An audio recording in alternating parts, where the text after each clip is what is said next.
Most men lose respect the moment they lose control of themselves. One emotional reaction, one desperate explanation, one moment of anger, and suddenly their presence weakens. People stop seeing strength and start seeing instability. But calm men move differently.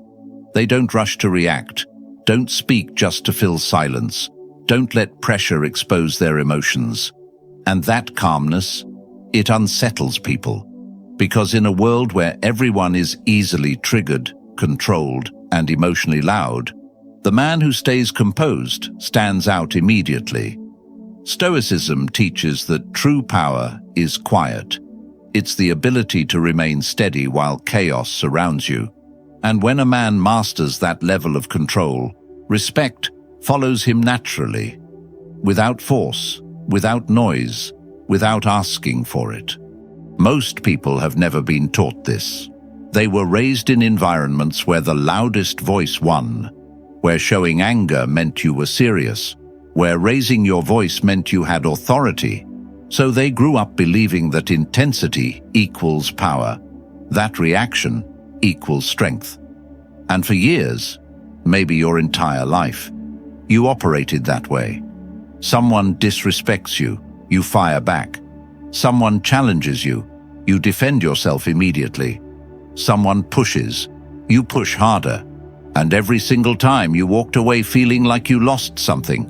Not the argument, something deeper, your dignity, your composure, the version of yourself you actually respect.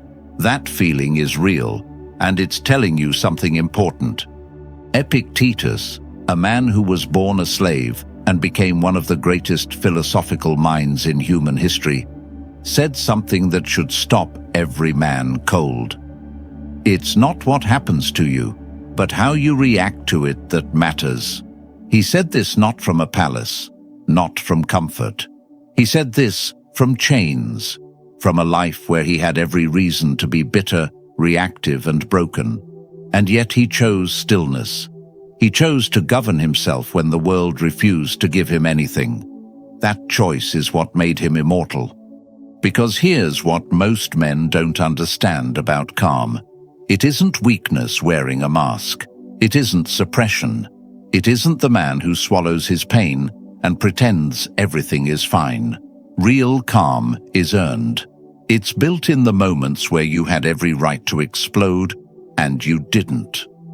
Where someone humiliated you publicly and you responded with silence so sharp it cut deeper than any word could. Where life handed you something unfair and instead of collapsing, you steadied yourself and kept moving. That kind of calm carries weight. People feel it. They can't explain it, but they feel it. A calm man doesn't need the room to know he's there. The room already knows. He doesn't need to announce his standards. His behavior announces them. He doesn't need to demand respect. His composure demands it for him. And that composure, that unshakable, quiet, deeply rooted composure, is not something you're born with. It's something you build, rep by rep, moment by moment, every time you choose discipline over reaction. That's what this is about. Not performance, not pretending, but the kind of man who has faced enough storms to stop fearing the rain. Drop in the comments, calm is power. Now let's begin. Point number 1. Calm. Men don't explain themselves to everyone, and that silence speaks louder than any defense. Most men exhaust themselves explaining. Someone misunderstands them, they explain. Someone doubts them, they explain. Someone spreads a lie about them, they immediately run to correct it, to defend themselves, to make sure everyone knows the truth. And while they're busy doing that, they don't realize what they're actually communicating. They're communicating that other people's opinions of them are more important than their own peace. They're communicating that external validation is something they need to survive. And the moment a man reveals that need, respect quietly walks out the door. Calm men understand something that reactive men never do. Your silence is not defeat. Your silence is a statement. When you stop explaining yourself to people who have already decided what they want to believe about you, you're not losing. You're protecting your energy for something worth more than their approval. There is a version of you that doesn't shrink under scrutiny, that doesn't rush to justify every decision, that doesn't perform innocence for an audience that wasn't worth performing for in the first place. Marcus Aurelius wrote, "Never esteem anything as of advantage to you that will make you break your word or lose your self-respect." Read that again slowly. He wasn't talking about grand betrayals. He was talking about the small daily surrenders, the over-explaining, the people-pleasing, the desperate need to be understood by people who were never genuinely trying to understand you. You've been in situations where you over-explained yourself, and it made everything worse. Where the more you talked, the weaker you sounded. Where the person across from you used your words against you because they were never looking for truth. They were looking for leverage. And you gave it to them, not because you were weak, but because nobody taught you that sometimes the most powerful response is no response at all. A man who controls his tongue controls his life. Every word you don't say unnecessarily is a display of discipline. Every silence you hold when provoked is a demonstration of self-mastery that most people will never achieve. People feel the weight of a man who doesn't need to defend himself. It makes them uncomfortable. It makes them second-guess themselves. It shifts the power of the entire room without a single word spoken. Stop explaining. Start commanding through silence. Point number 2. The man who controls his emotions. In pain, controls everything around him. Pain will come. It already has. You've sat with feelings you couldn't share with anyone. You've carried weight that nobody around you could see. You've smiled in rooms where something inside you was quietly breaking. And in those moments, the world was watching. Not with sympathy, but with a kind of unconscious measurement. People are always measuring. They're measuring how you handle pressure, how you respond to loss, how you carry yourself when life strips something away from you that you weren't ready to lose. And the men who pass that test, not by pretending the pain isn't there, but by refusing to let the pain become their identity. Those are the men who walk through rooms differently. You can feel it in them. Something has happened to them, something real, something heavy, but it didn't break their spine. It straightened it. Seneca wrote, "Difficulties strengthen the mind, as labor does the body." Not comfort, not ease. Difficulties. The very things you've been running from, avoiding, numbing yourself against. Those are the exact things that were meant to build you into someone unrecognizable from who you used to be. Most men, when pain arrives, either explode or collapse. They lash out at the people closest to them. They disappear into distraction. They become cold, disconnected, emotionally absent, and they call that strength. But that's not strength. That's avoidance wearing a masculine costume. Real emotional control is not the absence of feeling. It's feeling everything and still choosing how you respond. It's grief without destruction. It's anger without cruelty. It's disappointment without bitterness that poisons every relationship you have left. You know someone like this, a man who went through something that would have destroyed most people, and came out of it quieter, steadier, more grounded than before.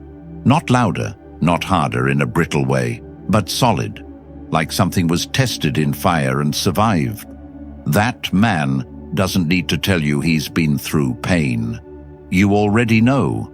You feel it in how still he sits, in how carefully he chooses his words, in how unbothered he is by the small provocations that send ordinary men spiraling. That man is who you're becoming. Pain is not your enemy. Reaction to pain is. Point number 3. Calm men make people feel safe, and that's why everyone gravitates toward them. There is something nobody talks about when they discuss calm men. It's not just that people respect them, it's that people feel safe around them. And that safety, that feeling of being around someone who won't suddenly shift, won't explode without warning, won't make you walk on eggshells, is one of the rarest things a human being can offer another human being in this world. Think about the people in your life who made you feel genuinely safe. Not the ones who were the funniest or the most successful or the most entertaining. The ones where you could sit in silence and not feel judged. Where you could share something real without fearing how they'd react. Where their presence itself felt like a place you could land. Those people are rare, and almost every single one of them had one thing in common. They were emotionally steady. Not emotionally absent. Steady. Most people are surrounded by chaos, unstable relationships, unpredictable environments, people who shift moods like weather. So when they encounter a man who is genuinely grounded, who responds instead of reacts, who listens without preparing his next attack, who can hold space for someone else's pain without making it about himself, something in them relaxes, something exhales. They don't even know why they trust him. They just do. Zeno of Citium, the founder of Stoicism, built an entire philosophy around one central idea, that virtue, not circumstance, determines the quality of a man's character, not what life gives him, not how people treat him, but what he consistently chooses to be, regardless of external conditions. A man who embodies that becomes something people orbit, not because he's performing warmth, but because his consistency creates a gravity that pulls people toward him naturally. You've felt the opposite of this too. You've been around people whose emotional instability made every interaction feel like diffusing a bomb, where you censored yourself constantly, where you left conversations feeling drained rather than filled. That emotional tax is real, and people are tired of paying it. When you become the man who doesn't cost people their peace, when your presence adds instead of depletes, you become irreplaceable. Not because you're perfect, but because you're safe. And in a world this chaotic, safe is the most powerful thing a man can be. Point number 4. Calm men never chase, and that's exactly why everything comes back to them. There is a psychology behind chasing that nobody explains honestly. When you chase, whether it's a person, a position, approval, or validation, you're sending a signal, not just to them, to yourself. You're telling yourself that what you're chasing is worth more than your stillness, worth more than your standard, worth more than the version of you that existed before the need for that thing consumed you. And the moment you send that signal, something in the dynamic shifts permanently. The chased feels it, the people watching feel it, and somewhere deep inside, you feel it too. Calm men don't chase, not because they don't care, but because they understand something about human psychology that most people learn only after years of painful experience. Desperation repels and detachment attracts, not fake detachment. Not the kind where you're secretly dying inside, but performing indifference. Genuine detachment that comes from a man who knows his worth so completely that the absence of any one thing, any one person, any one opportunity doesn't hollow him out. Epictetus said, "Seek not that the things which happen should happen as you wish, but wish the things which happen to be as they are, and you will have a tranquil flow of life." That is not passivity. That is the highest form of self-possession. It's a man saying, "I want what I want, I'll work for what I want, but I will not destroy my peace over what I cannot control." You've chased before. Everyone has. You've sent the message twice. You've lowered your standard just to keep someone around. You've shrunk yourself to fit into a space that was never built for you. And every single time, it cost you something you couldn't name, but absolutely felt. Your self-respect quietly took a step back. Your confidence thinned. The version of you that you actually liked started becoming someone you didn't recognize. The man who stops chasing doesn't become cold. He becomes centered. He puts that energy, all that desperate, anxious, reaching energy, back into himself, into his craft, into his growth, into building something so real that the right things find their way to him because of who he's becoming, not despite who he's pretending to be. Stop chasing your worth from the outside. It was never out there. Point number 5. The calm man has already had the conversation with himself that most men are terrified to have. There is a conversation most men spend their entire lives avoiding, not with their enemies, not with the people who hurt them, with themselves. The honest, unfiltered, no-audience conversation where you sit alone and ask, who am I when nobody is watching? What am I actually running from? What am I covering with the noise, the anger, the constant movement, the need to always be doing something so I never have to sit with what I'm feeling? Most men are terrified of that silence, because in that silence, things surface, regrets surface, fears surface. The version of yourself you've been performing for years starts to crack, and underneath it is someone much more uncertain, much more wounded, much more human than the image you've been protecting. And rather than face that, most men fill the silence with alcohol, with distraction, with arguments that aren't really about what they're arguing about, with relationships they use as mirrors to avoid looking directly at themselves. The calm man sat in that silence, maybe not willingly at first. Maybe life forced him there. A loss, a betrayal, a failure so complete that all the noise suddenly stopped working. And in that forced stillness, instead of running, he looked.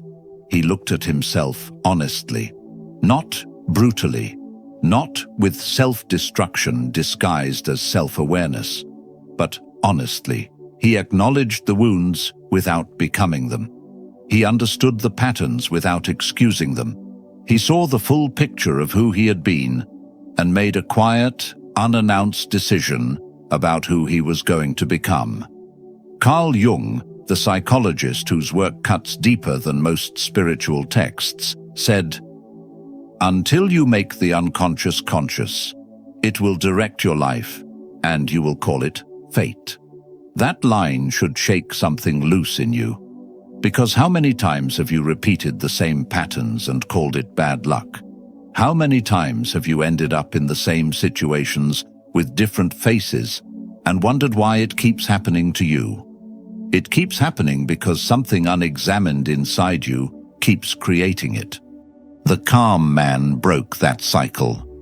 Not perfectly, not permanently, but consistently. Every day he chooses the examination over the escape, the awareness over the avoidance, the discomfort of growth over the comfort of staying exactly who he was. And that internal work, that quiet, unglamorous, deeply personal work that nobody sees and nobody applauds, is the real foundation of everything. The composure people admire, the presence people feel, the respect that follows him without him asking for it. None of it exists without this. The most important conversation you will ever have is the one you keep postponing with yourself. Have it tonight, alone, without your phone, without your distractions, without the version of yourself You perform for the world. Just you. Just the truth. That's where everything changes. The world doesn't need more loud men. It needs more grounded ones. Everything we've covered in this video comes down to one single truth. Respect is not demanded. It is not performed. It is not purchased through status or forced through aggression. It is grown, slowly, quietly, internally, through the daily decision to govern yourself when everything around you is ungoverned. The calm man is not a man without fire. He has fire, but he decides where it burns and what it builds. He has been provoked and chose stillness. He has been betrayed and chose dignity. He has been broken and chose reconstruction over bitterness. That is not a man suppressing himself. That is a man who has found something most people spend their whole lives searching for: himself. Marcus Aurelius, who ruled the most powerful empire on earth and still woke up every morning writing reminders to himself to stay humble, stay patient, stay grounded, never once needed the world to confirm his power. He confirmed it himself, every single day, in private, before anyone was watching. That is the standard, not perfection, not the absence of struggle, but the presence of someone who has decided, deeply, privately, permanently, that their peace is non-negotiable, that their composure is their crown, that the way they carry themselves in the hardest moments is the truest measure of who they are. You already know what kind of man you want to be. You've known for a long time. The question was never who, it was when. The answer is now. Carry yourself like a man who has already decided.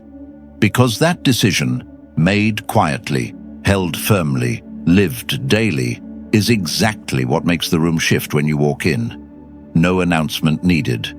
Drop in the comments. Calm is my power.